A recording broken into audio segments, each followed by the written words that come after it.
नमस्कार दोस्तों, इस वीडियो में हम बात करेंगे यूएस और इंडिया के बीच ट्रेड डील को लेकर क्या बात हो रही है। साथ में इन्फोसिस के बायबैक की क्या खबर है और किसने कहा है कि आईटी सेक्टर में बहुत बड़ा तूफान आ सकता है, बहुत तेज़ी जा सकती है, इसके बारे में भी बात करेंगे। दोस्तों, मेरे चैनल पे आपको टू द पॉइंट ही बात कर देखने को मिलेगी। ऐसा नहीं होगा कि 2 मिनट की बात हम 10 मिनट में कह रहे हैं। आइए शुरू करते हैं पहली न्यूज़ को। इंडिया और यूएस के बीच ट्रेड डील पर प्रोग्रेस होती हुई लग रही है। काफ़ी हफ्तों की टेंशन के बाद ट्रंप ने ट्रूथ सोशल पर कहा है कि दोनों देश टैरिफ इशू को रिजॉल्व करने की कोशिश कर रहे हैं और उनके कॉन्फिडेंस से ऐसा लग भी रहा है कि जल्दी ही रिजॉल्व हो जाएगी। दोस्तों, इसका क्या इम्पैक्ट रहेगा? अगर डील फाइनलाइज हो जाती है, दोनों कंट्री की ट्रेड टेंशन ख़त्म हो जाए तो ट्रेड रिलेशन बेटर होंगे, इंपोर्ट एक्सपोर्ट कंपनी को फ़ायदा होगा और इंडियन इकोनॉमी को भी काफ़ी बूस्ट मिल सकता है, क्योंकि इंडिया की मार्केट जो सेंटीमेंट है वो पॉजिटिव हो जाएंगे।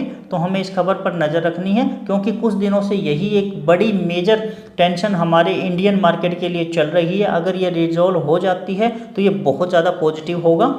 नेक्स्ट जो खबर है एमटार टेक्नोलॉजी को लेके है। उनको एक ऑर्डर मिला है ब्लूम एनर्जी कॉरपोरेशन से 386.6 करोड़ का ये ऑर्डर है। दोस्तों, ये clean energy fuel cell segment के लिए मिला है।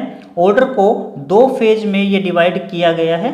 पहला ऑर्डर 204.86 करोड़ रुपए का, ये मार्च 2026 तक के लिए वैलिड है और दूसरा 181.20 करोड़ रुपए ये जून 2026 में कंप्लीट होगा। कंपनी के ऑर्डर बुक स्ट्रॉन्ग होगी। एमटार टेक्नोलॉजी पर हमें नज़र रखनी चाहिए। दोस्तों, मैं फाइनेंशियल एडवाइजर नहीं हूँ, ये वीडियो एजुकेशनल पर्पज़ के लिए है। अब बात करते हैं नेक्स्ट न्यूज़ की।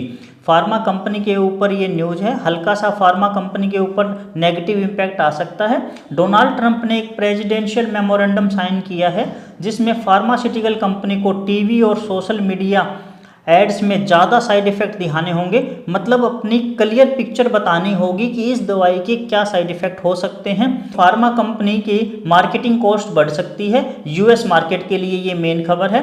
कंप्लायंस बर्डन उनका थोड़ा सा बढ़ेगा। लॉन्ग टर्म में ये चीज़ें पॉजिटिव रहेगी, क्योंकि कंपनी की ग्रोथ अच्छी होगी, ट्रांसपेरेंसी अच्छी आएगी, लोगों का भरोसा ज़्यादा बढ़ेगा। लेकिन शॉर्ट टर्म में थोड़ा प्रेशर देखने को मिल सकता है। ये टॉप 10 फार्मास्यूटिकल कंपनी की मैंने पिक्चर ली है, जिसमें सन फार्मा, सिप्ला, एल्कम, टोरेंट, ग्लेनमार्क, लुपिन, जायडेस ऐसी कंपनी आपको देखने को मिलेगी। अब बात आती है नेक्स्ट न्यूज़ की। तो आपको पता ही है कि रेयर अर्थ एलिमेंट चाइना के पास ही सबसे ज़्यादा है और 90% सप्लाई चाइना ही कंट्रोल करती है। और rare earth element electronics, EV और डिफेंस इंडस्ट्री के लिए बहुत ज़्यादा ज़रूरी है। अब इंडिया क्या कर रहा है? इंडिया जो म्यांमार की माइंस हैं जो इंडिपेंडेंस आर्मी के कंट्रोल में है, जिनको KIA भी बोला जाता है, वहाँ पे सैंपल परस्यू कर रहा है कि वहाँ काम के रेयर अर्थ एलिमेंट मिल सकते हैं या नहीं। अगर ऐसा हो जाएगा तो चाइना के ऊपर डिपेंडेंसी कम हो जाएगी और इलेक्ट्रॉनिक्स, ईवी और डिफेंस इंडस्ट्री के लिए लॉन्ग टर्म के लिए बहुत पॉजिटिव न्यूज़ रहेगी। न्यूज़ है ब्रिगेड एंटरप्राइज को लेके है।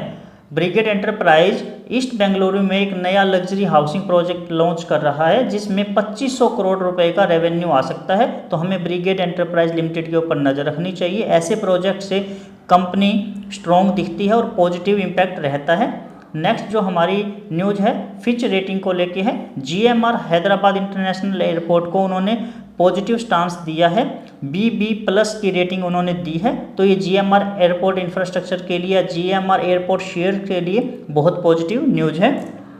दोस्तों, हमारे 2 चैनल और हैं। एक, अगर आप फंडामेंटल एनालिसिस सीखना चाहते हो, जैसे PB रेशो, PE रेशो या मार्केट साइकोलॉजी के बारे में पता करना चाहते हो कि पेशेंस का क्या रोल है, इस टाइप के टॉपिक, और एक वीकली स्टॉक एनालिसिस देखना चाहते हो, तो स्टॉक्स विद मुकेश चैनल को आप सब्सक्राइब जरूर करना। और डिविडेंड से रिलेटेड अगर आप न्यूज़ देखना चाहते हो या कोई भी कॉर्पोरेट एक्शन, तो डिविडेंड विद मुकेश वाले चैनल पर जरूर सब्सक्राइब करना। अब चलते हैं नेक्स्ट न्यूज़ पर, जो हमारी आज की मेन फोकस न्यूज़ है। दोस्तों, इन्फोसिस, TCS, परसिस्टेंट, कोफोर्ज या पूरा का पूरा IT सेक्टर बहुत अच्छा कर सकता है, ये कहा है संदीप टंडन ने, जो CIO है क्वांट म्यूचुअल फंड के। उनका विश्वास है कि इंडियन मार्केट बहुत अच्छा सेटअप बना रही है और फॉरेन सेलिंग के प्रेशर से धीरे धीरे दूर हो जाएगी। उन्होंने कहा है कि हमारा 98% जो फंड है वो कंजप्शन, IT और फार्मा सेक्टर में ही है। संदीप टंडन जी ने एक्सपेक्ट किया है कि आईटी स्टॉक्स आउट परफॉर्म कर सकते हैं 6 से 12 महीने में।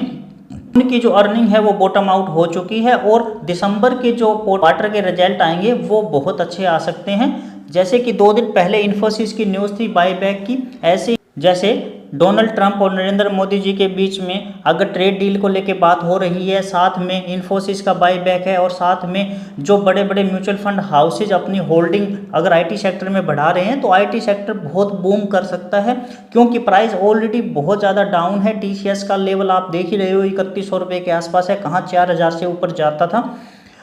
विप्रो भी 300 प्लस वाला अब 250 रुपये में मिल रहा है। तो कहने का मतलब 20 से 25% ऑलरेडी टूटे हुए हैं और ऐसे में अगर पॉजिटिव न्यूज़ आ जाती है तो हमें आईटी सेक्टर के ऊपर बहुत ज़्यादा ध्यान रखना चाहिए और हो सकता है कि 6 से 12 महीने में ये बहुत ज़्यादा अच्छा कर जाए। आईटी सेक्टर के ऊपर हमें खास फोकस करना है। अब बात करते हैं इन्फोसिस, वही बात जो हम 1 मिनट पहले कर रहे थे दोस्तों। इन्फोसिस आज 2% फिर बढ़ गया, कल 5% हाई बनाकर निफ्टी के टॉप 100 गेनर में था और आज ये 2% फिर बढ़ गया है, 1535 का लेवल हो गया, जो 2 दिन पहले 1430-40 रुपये था। कंपनी की जो बायबैक की मीटिंग है वो 11 सितंबर को है, देखते हैं कि उसमें क्या रिजल्ट आता है। नेक्स्ट जो हमारी न्यूज़ है ओएनजीसी को लेके है, उसमें एक ब्लॉक डील देखने को मिली है 232 रुपये 15 पैसे पर शेयर के हिसाब से। टोटल डील का ये प्राइस है 110.90 करोड़ और इसमें डील हुए हैं 47,77,287 शेयर। नेक्स्ट जो हमारी न्यूज़ है एचडीएफसी बैंक में भी एक ब्लॉक डील देखने को मिली है 27,49,361 शेयर 969 रुपये पर शेयर के हिसाब से और टोटल ये डील हुई है 266.41 करोड़ रुपए की। ब्लॉक डील दिखाने के पीछे ये मकसद रहता है कि कम से कम हमें ये पता लगे कि किसी शेयर में बहुत ज़्यादा लिक्विडिटी है और ये शॉर्ट टर्म में अच्छा इम्पैक्ट कर सकता है। नेक्स्ट जो हमारी न्यूज़ है टोरेंट फार्मा को लेके है। टोरेंट फार्मा ने अपनी सब्सिडी टोरेंट ऊर्जा स्पाइस प्राइवेट लिमिटेड में 26% स्टेक ले लिया है और हाइब्रिड सोलर वाइंड प्रोजेक्ट के लिए गुजरात लोकेशन में ये एक्वायर किया है। ये टोरेंट फार्मा के लिए बहुत पॉजिटिव न्यूज़ है। नेक्स्ट जो हमारी न्यूज़ है वो ज्योति खंडेलवाल जो कि ओजस फूड कंपनी में एक प्रमोटर हैं, उन्होंने अपनी होल्डिंग को बेचकर 325,209 शेयर बेच के अपनी होल्डिंग को कम कर दिया है, जिसमें 10.07% से होल्डिंग से अब उनकी होल्डिंग 9.02% हो गई है। जब कोई कंपनी अपनी ही होल्डिंग बेचती है, जब कोई प्रमोटर अपने ही शेयर बेचता है तो वो कंपनी के लिए थोड़ी नेगेटिव न्यूज़ होती है और शॉर्ट टर्म में सेलिंग प्रेशर आ सकता है। नेक्स्ट जो हमारी न्यूज़ है रिलायंस को लेके है। रिलायंस इंडस्ट्री लिमिटेड ने एक नई सब्सिडरी बना ली है रिलायंस इंटेलिजेंस लिमिटेड नाम से और ये कल 9 सितंबर 2025 को इनकॉर्पोरेट हो गई है।